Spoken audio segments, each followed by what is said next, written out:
We're joined now by Ohio Congressman Brad Wenstrup, a Republican member of the House Intelligence Committee, also an Iraq War veteran. Congressman, how do you see the U.S. role at this point? Yeah, I think that there's things that we could have done sooner. There's no doubt about it. And that's unfortunate because from the intelligence standpoint, our intelligence community did have things right. They were able to see what Russia was doing, and the way they were postured was for an invasion. It wasn't really just for an exercise.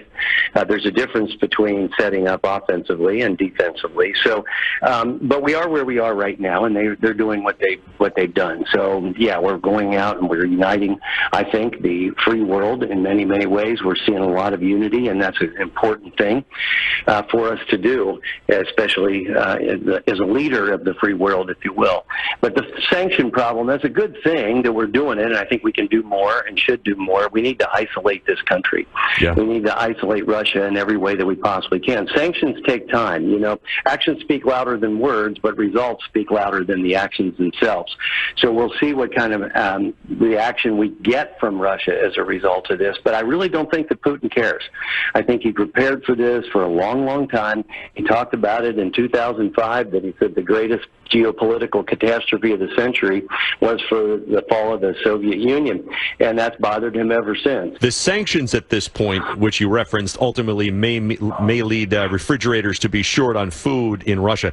What about ultimately, too, these bank crackdowns squeezing these rich oligarchs who may, I guess, in turn pressure President Putin to stop? Is that how this might work? Well, I think so, and I think that people hear about SWIFT, this international financial transaction entity, that we need everybody. So some of the countries involved with that have decided to keep Russia out of it, but not all of them had, and I think we really need everybody because these types of sanctions need to hurt, but they need a little time to really take effect. Like I said, he's prepared for this. The Russians, the oligarchs have a lot to do with all of this, right? So if we can squeeze them, I think it does make a difference. And if his people are acting out, then I think it does make a difference. But the problem with this particular leader is I don't think he cares. You know, there's something that he has called hubris, and there's something called hubris syndrome that seems to fit him. And it's usually someone who's narcissistic, and his interest is greater than his nation's. And, you know, he has contempt for a lot of people. You hear that in his speech from 2005, and I think that affects his judgment. And as he's getting older, I think he may be saying, I've got to do this now and get the band back together, if you will, the Soviet Union back together, but he doesn't feel any personal risk. But I would imagine it bothers him a little bit to see on the world stage the courage of Zelensky compared to himself as he sends troops that don't even want to be there. We're speaking with Ohio Republican Congressman Brad Wenstrup. How long are you willing to watch sanctions before you might commit to doing something else? Well, one of the things that we need to continue to do, and do it maybe more vigorously, is supplying the Ukrainians who have a strong will to fight. They need more javelins, more Stingers, more Patriots, more Tomahawks. They stopped an attack on one of their dams.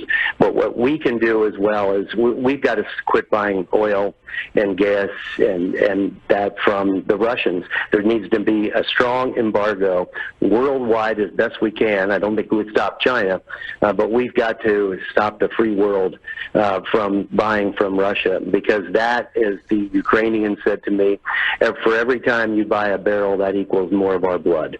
And I think that that's an important point to keep in mind. And also, you know, if Putin is successful here, NATO is going to be next.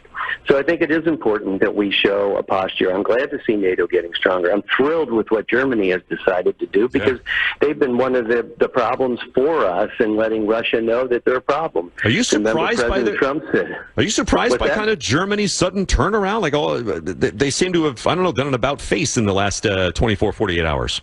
They really have, and I guess that they realize that you know, European history with moves like this don't end up well. As an Iraq War veteran, is there any scenario in which you would see U.S. troops fighting in Ukraine? Well, I think definitely if he spreads himself further into the NATO regions, I think that's an obligation. It's Article 5 of NATO. So if there is an attack on NATO nations, that would be the idea that we have to go after Russia where they are, I guess. So certainly I don't think it just would end at our borders if they're going to be a threat from over the borders of NATO. Even though Ukraine's not a NATO member? Well, correct. I mean, it depends. And if America is being attacked, if they attack a NATO nation and we engage with NATO, then, and if they're attacking us, then I think we're obligated to attack back. I do respect that Ukraine is not a NATO nation at this time. My feeling is that they would like to be at some point, but they got bigger fish to fry right now. Ohio Republican Congressman Brad